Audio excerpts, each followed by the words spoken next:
Great. Thank you so much. It's a real honor to be asked to present here, and hats off to you, Jackie, and everyone involved for putting together such a comprehensively run online symposium. So most of what this presentation is going to focus on is what leads up to the 1958 Grapevine article written by Bill called Problems Other Than Alcohol, What Can Be Done About Them? And I'm going to just start with a quote from a letter in 1957. It's a letter written by Ann M., who is a General Service Headquarters staff, and she's quoting Bill in this letter. And in the quote, it says, "Betty T. has been able to take addicts to meetings for observation and has been able to secure the help of many AAs in working with addicts. But at no time has she been able to make the addict into AA members and have them received as they should be. What I want to impress on you is that this has failed." And this is just an introduction to what will become the series of events that results in this Grapevine article that Bill publishes. So starting earlier, though, could AA work for other problems? There's a physician named Dr. Tom M. from Shelby, North Carolina, who had been an alcoholic before developing a 12-year addiction to morphine. And we'll listen to Bill W. talk about this. It reminds me of one of the greatest stories ever to come out of Alcoholics Anonymous. One day, our central office in New York received a letter from a man who was an inmate of the Lexington place for drug addicts.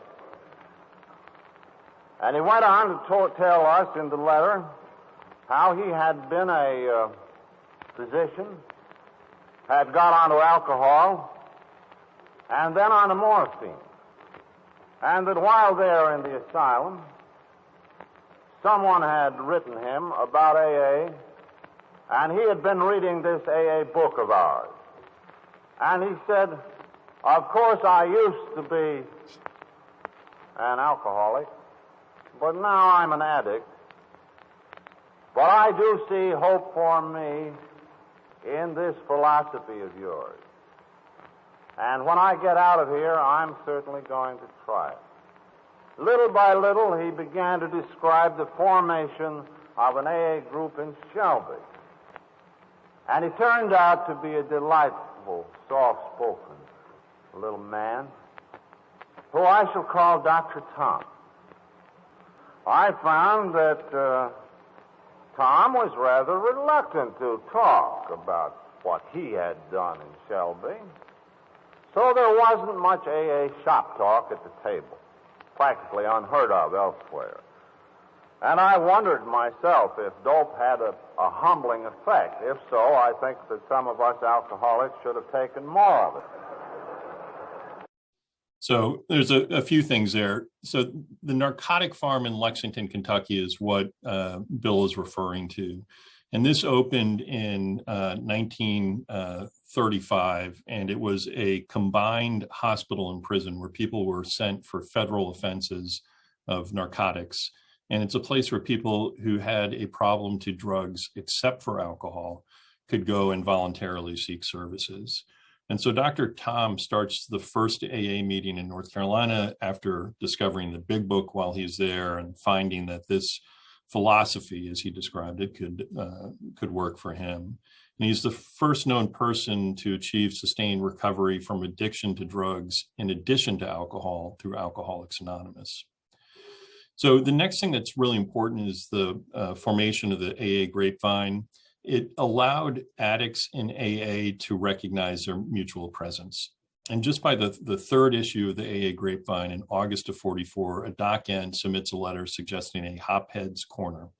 And in this letter, he says, "Your second issue at hand inspires me to an idea. I'm sure there are other AAs who, like myself, are finding in AA the highway to freedom from narcotics. Why not give us a Hophead Corner in the Grapevine? After all, we do have a particular problem. Even if mine is essentially the same problem of all alcoholics, I occasionally could wish that there were just one other narcotic victim in my AA group with whom I might share experiences.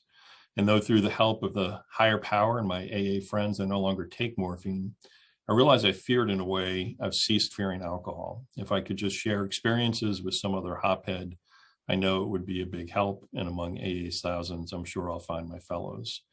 And so what this Grapevine article or kind of letter speaks to is issues around identification, which gets into this entire topic. You know, he could stop drinking. He still had the obsession for morphine, and he wanted to find somebody who had that ability to identify. So that's the third issue of the Grapevine. By the fourth issue, the very next issue, Dr. Tom responds, and he says a couple things. He says, we have in our club 5 men, and so this is in Shelby, North Carolina, his AA group, who have had many years of drug addiction, but who are finding complete freedom from drugs and are well on the highway to successful and happy living. Their period of freedom varies from 5 months to 6 years, and they all attribute this to the help of a higher power that has come to them through AA. These men, with one exception, were all primary alcoholics, and I believe this is largely true of all hopheads. So one of the themes that comes up in this topic is sometimes called the Simon Pure alcoholic or the Simon Pure addict, or sometimes called dual problem members and bridge problem members, or sometimes the straight alcoholic and straight addict. And he goes on to say that I'm sure other AA groups have men who are finding the new life of freedom, so referring to individuals with addiction histories, and I earnestly wish that we may get into communication with each other. He goes on to suggest interesting the U.S. Public Health Service, which is who operates the narcotic farm in Lexington, to start an AA group there. In June of '44, a gentleman named Houston S. gets sober through Alcoholics Anonymous in Montgomery, Alabama. Don't know if he read these issues of the Grapevine, but do know that he met a man named Harry in his group in Montgomery. And Harry had this dual problem of alcohol and morphine addiction. Harry had spent 27 months at Lexington. He had stopped drinking, but he could not stop using morphine. In September 46, Houston's job transfers him to Frankfort, Kentucky, which is near Lexington. And remembering his friend Harry, he approaches Dr. Victor Vogel, who's the medical director for the narcotic farm, about starting a 12-step group there for addicts.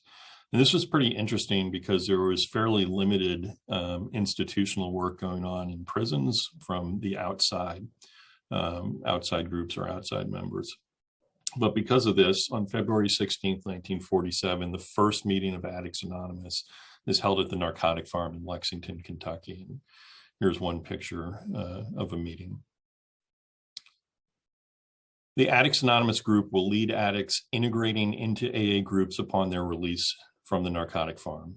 It will result in the formation of 12-step groups in the community for addicts, such as Narcotics Anonymous. The first Narcotics Anonymous was in New York City in 1949 by Danny C. Drug Addicts Anonymous, Addicts Anonymous. So these are some of the groups that will get formed in the community. The Addicts Anonymous group will serve as a resource for the General Service Headquarters, particularly when there's addict inquiries to the GSH. And it will connect and spread ideas through a newsletter that they have called The Key. So growing awareness of sedatives in AA, and I'll use this quote, trading the devil for the witch. In 1948, there was a pamphlet produced by Works Publishing called Sedatives, Are They an AA Problem? And it was comprised of 5 previously written Grapevine articles. Evidence on the sleeping pill menace, which was October 45, pills and 12-step work, also October 45, which was written by a physician in AA. And he says in this article, the problems of the pill taker are the same as those of the alcoholic.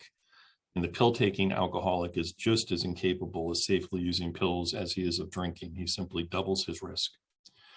Those goofballs, which was written in November of 45, sedatives, easy and deadly 2 in June of 47, and then does a pill jag count as a slip, written in February of 48. And it's in this full context, the AA who takes to pills is trading the devil for the witch. If you are using pills openly or secretly, don't try to convince anyone that you're still sober or living the AA way of life. It just ain't so. So what's interesting is here in the 40s, we're beginning to see AA members wrestle with concepts around complete abstinence and boundaries around the definition of sobriety, and just some real practical safety advice as people are learning that certain things may not be safe for them in recovery. There's some other Grapevine articles. Just want to mention this one called AA Not a Drug Cure, which was written in March of 47. This woman, Mary M. We all feel the fellowship that comes from mutual understanding of a mutual problem. And I think that common bond would be lacking between the primary alcoholic and the primary drug addict. There's also a gentleman in Toronto named Hugh, and he, in the mail call section, invites others addicted to drugs to write to him. And then he writes his own article in 49 and describes himself as an A1 addict and finding some standoffishness when he left the hospital. But one old timer, his mentor, advised him to stick to AA meetings in the literature. And he goes on to offer this advice to the AA member: welcome a junker to your group. Treat him the same as you would an alkie. Be sympathetic, be tolerant. There's a different version of sedatives in the alcoholic, are kind of similar, built on the 1948 pamphlet, but this is from 52, and it is not Grapevine articles per se, but some original content, and just says in the beginning that the main theme of this pamphlet can be stated briefly. Freedom from alcohol is only partial freedom for the alcoholic who persists in the use of sedatives or turns to them as a substitute for alcohol. Experience shows that the end result too often is loss of sobriety. So what is an addict to do? This is common discussion that is occurring in the Addicts Anonymous meetings at the Narcotic Farm. And in their publication, The Key, in this particular issue in 1953, they talk about acceptance in outside groups. And one of the perennial items for discussion around here concerns the treatment accorded addicts after they leave narco and approach an outside AA group in the hope of being accepted, and thereby continuing to live the AA way of life.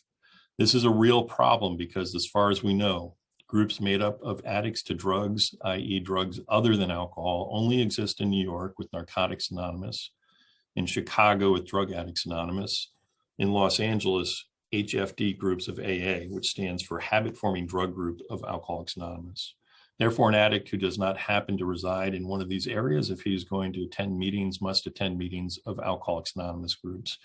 And the treatment given the addict by outside groups ranges all the way from happy acceptance, the usual thing, to utter rejection by a few groups. And I think what's really important here is I listen to what is being communicated in this article, and also in the context of other research we've done, is that there is a profound hopelessness, both for the individual addict on the prospect of recovery and from a societal perspective, that just do not believe that addicts will, the saying is once an addict, always an addict.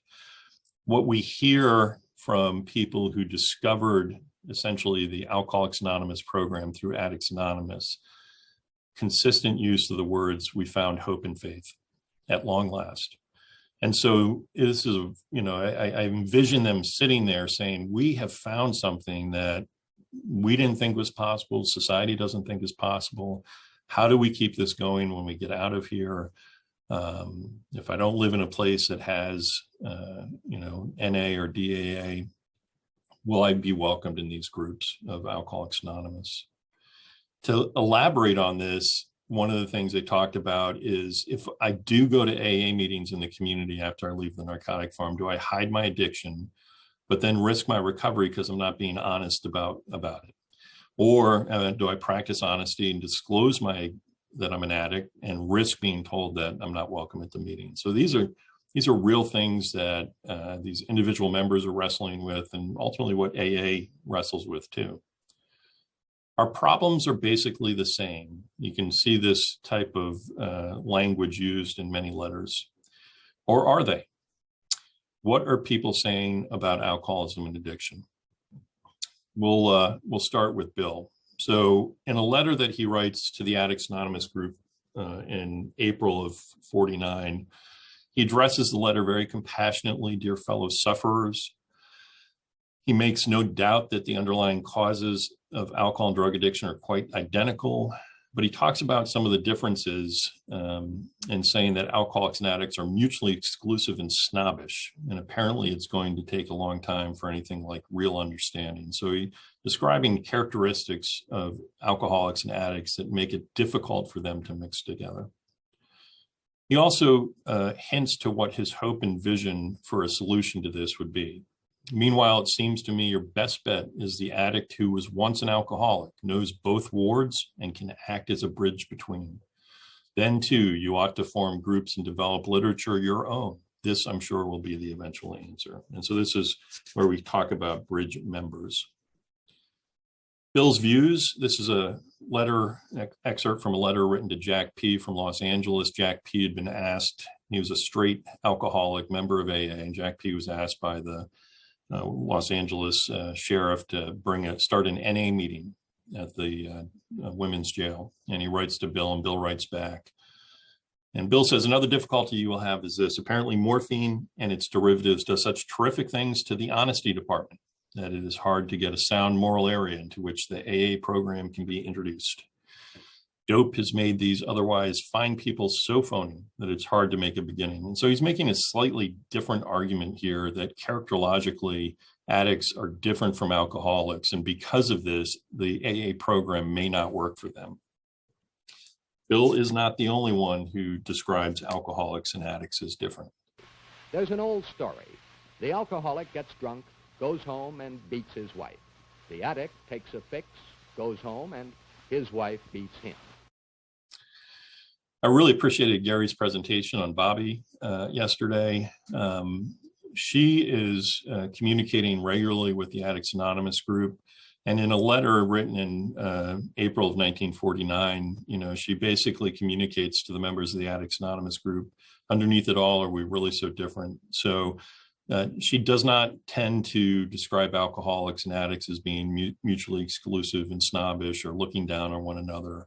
A very different kind of compassionate tone from Bobby. And then there's a woman named Lynn A. who got sober in AA in the early 50s in Montreal and borrows what Danny C. did in New York by starting a Narcotics Anonymous group. By 57, she's writing to Bill, and one of the things that she communicates is that, correct me if I'm wrong, but I believe that alcoholism is addiction to alcohol. It is addiction that is the problem, not the chemical or the drug that the person is addicted to. And so this becomes, kind of a good summary of one of the different views about whether alcoholism and addiction are similar or different. The presence of addicts in Alcoholics Anonymous meetings is creating a range of responses. This is also from the Addicts Anonymous newsletter, The Key. They would write these nice summaries of their meetings, and this is from a meeting from August 24th, 1952. The AA program is the only way. Whitey says that out in Las Vegas, where he hails from, all manner and kinds of people are made welcome, and this is welcome at the AA meetings. The thieves, common crooked gamblers, etc., but in all capitalized, no dope addicts are permitted there. In 1953, in the newsletter, The Nightcap, published by the Central Committee of AA in San Antonio, they say it is their studied conclusion that there's no place in the fellowship of Alcoholics Anonymous for the narcotic or barbiturate addict. The average alcoholic knows nothing about those addictions, therefore can be of little help in giving some sympathetic understanding to those victims. And so this is interesting from the standpoint of, again, identification, and can identification be shared when there's different substances being used. So this is Betty T. She was addicted to narcotics, then alcohol and benzodrine. She gets sober December 11th, 1949, 15 years to the day after Bill does. She left the narcotic farm in Lexington in 1950. And upon her return to Los Angeles, she becomes active in Alcoholics Anonymous. And she was involved with the Addicts Anonymous group and knows Houston and from Lexington. On February 11th, 1951, she starts a special closed meeting in her home for AA members who had the dual problem of alcohol and other drug addiction. Her influences were her personal experience, both her own and her husband, Larry, who was also a dual problem member. Her institutional work, she was heavily involved with institutional work, and seeing people not drinking, but using barbiturates and other substitutes just as confused and miserable. So seeing people in AA. In 1954, she references the sedatives and the alcoholic pamphlet put out by AA, writing, and this is really fascinating because in that pamphlet, it suggests, quote, occasionally closed meetings devoted exclusively to the problem of sedatives and alcoholism can prove practical devices for exchange of helpful knowledge and experience. So here's a publication coming out of AA, General Service Headquarters, making this suggestion, which I think really validated and made her feel like she was right on the right path with what she was doing. She disagrees with any external attempt. She does not see people needing to go to things like Narcotics Anonymous in New York. Again, Danny C. was the first person to start a community-based 12-step group for addicts when he left the narcotic farm in Lexington in '49. He started NA there. He also says that in a letter to Bill in '54 that there's 2 Addicts Anonymous groups and 2 Narcotics Anonymous groups in Southern California, and states the results are confusing. The wording in the book is changed. The meetings don't follow the AA tradition, and, quote, there is a tendency to the leaders not being trusted servants but bosses. She also talks about what she sees as growing acceptance of addicts being incorporated into AA. She describes her success in getting addicts into AA meetings, quote, no one seems to oppose them because they are truthful in admitting that they are powerless over alcohol. Throughout the LA area and as far down as San Diego, the addict is one of us. Many older members of AA that never told of a problem of drugs are openly speaking of it at the meetings. And in the same Acceptance in Outside Groups article in the '53 issue of The Key, she says that in California, it is getting to be common for a speaker to say, I want to tell you the story of my alcoholism and my addiction. Tensions come to a head, and it starts with Dr. George M., who writes the General Service Headquarters in September of '57, maybe August, not sure the date of the letter when it was written. We know the response was in September. He's requesting to register a new habit-forming drugs group at Angola Prison. And just note there's a robust network of prison-based AA groups in the 50s. Anne writes back on September 24th, and she starts off by, defining the boundaries around AA. Quote, AA's sole purpose is to help the sick alcoholic to recover. It has been felt that we should stick to our last and that people with other problems would have to form their own groups. And with that qualification, she then seeks to clarify if their group has, quote, dual problem members. She states there are a number of difficulties concerned with registering straight groups with us here. One of them is that if the men have the idea that they are going to be welcomed in AA groups when they are released, they're probably going to be in for rude disappointment, and all of the good work that has been done in prison will be displaced. And then quotes Bill. And this is the quote that we started with, basically concluding with Bill saying, what I want to impress on you is that this has failed, meaning making addicts into AA members. This sets off a maelstrom of correspondence. And as Boyd and I did this research, we thought, thankfully, Facebook didn't exist at this time.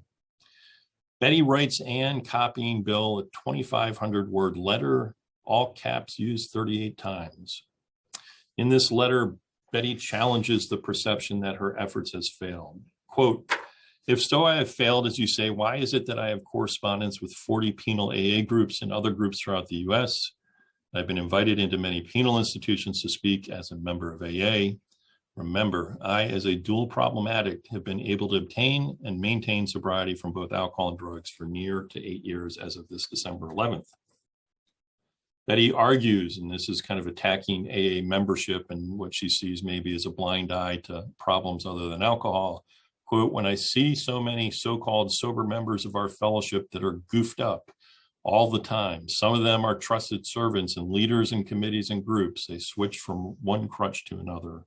The caps are hers. Betty adamantly denies any connection with efforts outside of AA, not connected with NA, and further will never be. And she continues now talking about Bill and what he said and saying, I will take this up with him personally. And so she does. She writes a 3,200 word letter. She does not use all caps. I don't know if she exhausted herself with the letter she wrote to Anne, but probably more likely the deference that she held for Bill, and probably holding him up on a bit of a pedestal based on earlier correspondence.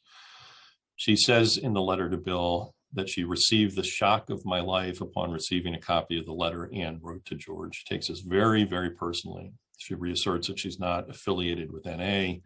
And then she argues her own experience and the experience of others, stating, I came to my first meeting in 1945. I did not know my real problem. It was only then when I read the old white pamphlet on sedatives that I really understood the whole problem. So she's either referencing the 48 publication or the 52 publication.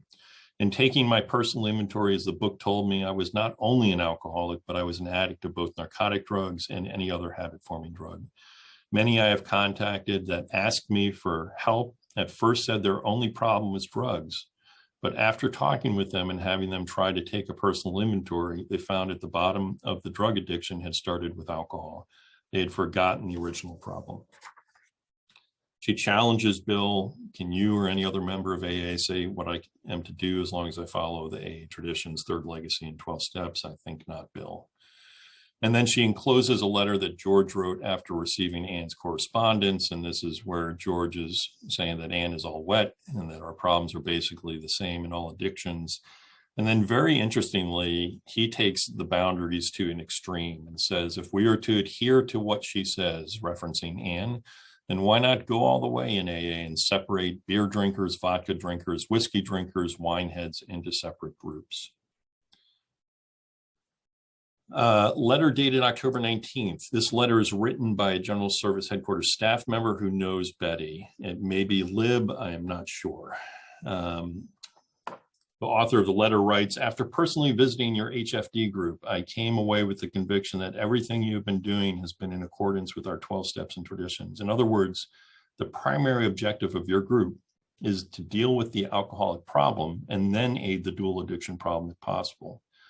Don't forget, gal, individuals like Siam of Narcotics Anonymous and the gang down at Fort Worth have approached this problem on a different basis. These members have a primary problem of addiction to narcotics and or barbiturates with a secondary problem of alcoholism. I do feel that when an individual or group approaches their dual problem with precedence to the addiction, it must be differentiated from AA.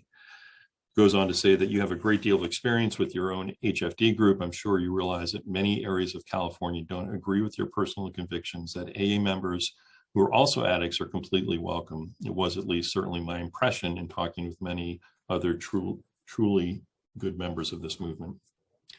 The letter concludes, I love this, quote, and don't forget, gal, nothing is so bad that a drink won't make it worse. Bill writes to Betty on October 20th. It is with much regret that I received your letter of October 9th, which showed you to be in great disturbance about my supposed attitude towards you and the narcotic business. That I have feet of clay, you may be sure. In fact, I've always said so myself. That perhaps I have unwittingly hurt or injured you apparently is also true. Therefore, please have my deepest apologies. There was no slightest intent, nor has there ever been, to harm you, your work, or the narcotic problem. As you will recall, our correspondence has been wholly on a constructive and helpful basis.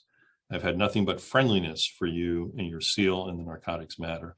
And from attending the AA History Symposium over the years, one of the things other presenters have talked about is just Bill's diplomacy in his writing. And this really resonates with that.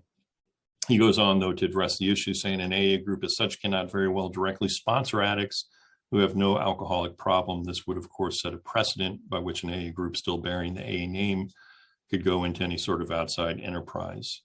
Now, here's where I doubtless went wrong in saying that you failed. On one of these trips, this is when he's out in California, I heard that straight addicts, people who were not alcoholics, were making testimonies in AA meetings, and that this aroused a great deal of dissension. This was not surprising, and it was quite in line with the advice I'd given you. It seemed to me to be another example of that we cannot integrate the Simon Pure addict with Alcoholics Anonymous in a full membership sense. Somebody in the office quoted this word failed, and what I meant was this, that there has been a failure to integrate straight addicts with AA groups in a full membership sense. He goes on to say that he will be writing a piece in the January Grapevine showing where AA begins and where it leaves off on these matters. Betty responds to Bill's letter with a 5,000-word letter. All caps have returned. Boyd and I often wondered, where did Bill get all the time to read these letters? Quote, at no time has anyone that I have contacted or tried to help ever gotten up in any AA meeting stated they were a narcotic addict. And then Betty's husband, Larry, who's a dual problem member, writes, and he actually requests Bill to make an open apology to Betty in the Grapevine. He goes on to talk about the Grapevine and Bill's relationship to it. Quote, seemingly you have placed yourself in the position with AA Grapevine to express your opinions and put the red pencil on anything you don't agree with. We, the ordinary members of AA, don't have a chance with all this power, prestige, and money. The very thing that helped destroy the Washingtonians. This is a far more serious problem than the dual alcoholic ever caused or ever will cause. He goes on to say to Bill that it would be much more becoming of you not to take issue with the dual alcoholic problem, for in my opinion, and from your own story in the book, you are not a so-called Simon Pure alcoholic. So really attacking Bill less than attacking the argument. And then comments on this Grapevine article. He says, you're liable to cause lots of commotion and upset for many if you write it. We talked to our AA sponsor. He was indeed upset. And to quote, what in the hell is the matter with Bill? Is he trying to play God or is he gone nuts? There's a letter dated November 11th, 1957, where Bill writes to Dick C., who has the Chit Chat newsletter and Chit Chat Farms. Betty often appears in Chit Chat. She appears in the mailbag section. And also there's a recount of Dick visiting Betty and Larry and having dinner and then attending the habit-forming drugs group. And Dick recounts this, saying, this gang is a remarkable bunch of guys and gals. They use our AA philosophy straight down the line, no shortcuts, no deviations or changes. An orchid to Betty T, who sparks this group. And he goes on to say that he learned a lot about the problem of barbiturate and the narcotic addict. And this is written just in June of 57. So Bill is writing to Dick because apparently Dick has written a letter to Betty in response to this conflict that has been going on. Thanks a million for your fine letter of October 19th addressed to Betty in connection with the narcotic business. I think it is a perfectly swell document and should do very well to allay her disturbance. Bill mentions to Dick that the article he's planning will appear in the Grapevine in January. Bill responds in length to Betty and Larry. Your two latest letters are in hand, and my chief concern with them is that you both still seem so disturbed on my account. And he says that he's postponing publication of the Grapevine article until they have a chance to look at it. I'll read, paraphrasing some of Bill's response. He says kind of 8 points. 1, AA is for those who have a real alcoholic history. 2, AA membership is wide open to anybody who has a bona fide alcoholic problem, no matter what their other problems are. They may also be narcotics, homosexuals, or people like me, depressives. 3, I do not see how anyone could object if their AA members decide to form other groups to deal with additional problems such as narcotics, depressives, and the like. 4, I now come to the point in which we differ. Supposing I gather some AAs into a group with the special purpose of dealing with depression, this would be a group of AA members which are gathering for a very special purpose. Instead of being an AA group devoted to staying away from alcohol and helping newcomers do likewise, they would primarily be a group of AAs interested in the subject of depression. They would not really be an AA group at all. And he goes on to say that such a group could not carry the AA name nor be listed in the world directory as a straight AA group. And I think this is interesting because being listed in directories seems to be the gatekeeper of what can be an AA group and not being an AA group. And I know there's been a fair amount of other issues around that. I'll skip point 5. Point 6 says, I've always hoped the AA member who also had a narcotic problem would someday have success in forming groups that contain drug users who never drank. This is similar to what he said in 49.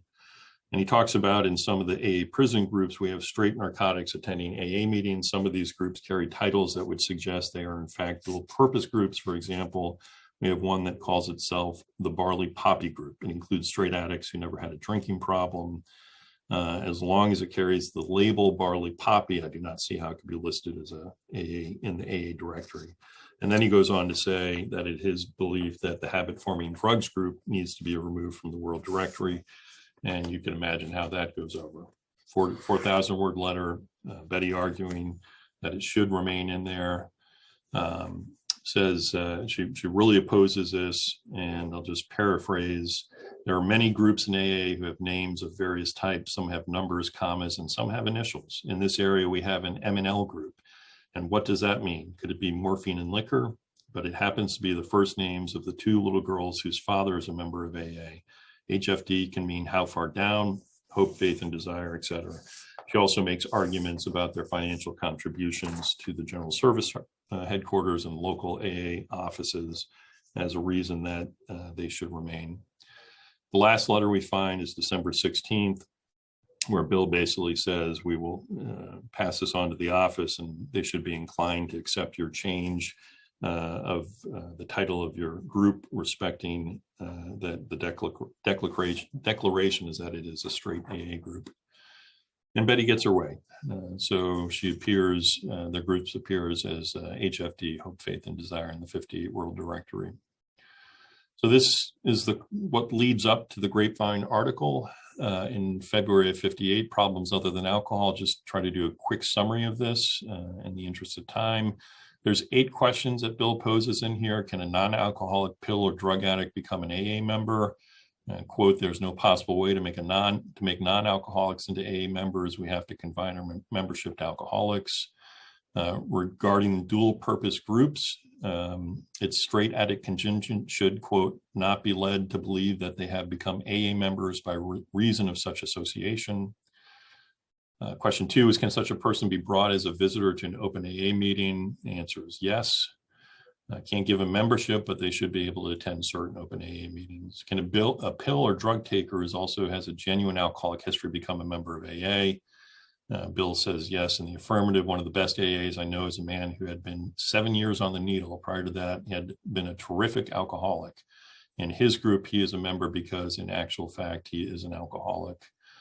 4, can AAs who have suffered both alcoholism and addiction form themselves into special purpose groups? And this is where it talks about a lot of the things that Jackie alluded to in the opening of this presentation, but specifically to this question around having drug troubles. There seems to be no reason why several AAs cannot join with a group of straight addicts to solve the alcohol and the drug problem together. Could these special purpose groups call itself an AA group? And he says no, no group should use the AA name in its title. AA members who are so inclined should be encouraged to band together in groups to deal with sedative and drug problems, but they ought to refrain from calling themselves AA groups. Could such a group also include non-alcoholic drug users? Yes, he kind of answers that earlier. And if so, should these non-alcoholic pill or drug users be led to believe they have become AA members? Again, must accept the fact that no non-alcoholic, whatever his affliction, can be converted into an alcoholic AA member. And lastly, is there any objection if AAs who have had the dual problem join such outside groups such as Addicts Anonymous or Narcotics Anonymous? So I think, can somebody be a member of 2 fellowships or be bistexual, as I've heard said? Certainly there is every good reason for interested AAs to join with outside groups. And so when Boyd and I do our presentation to folks in the NA Fellowship, one of the things that we say is that the gift that Bill has given to people with other problems is to allow folks to use the copyrighted steps and traditions and to adapt them to meet their own needs. And so with that, I will stop. I apologize for running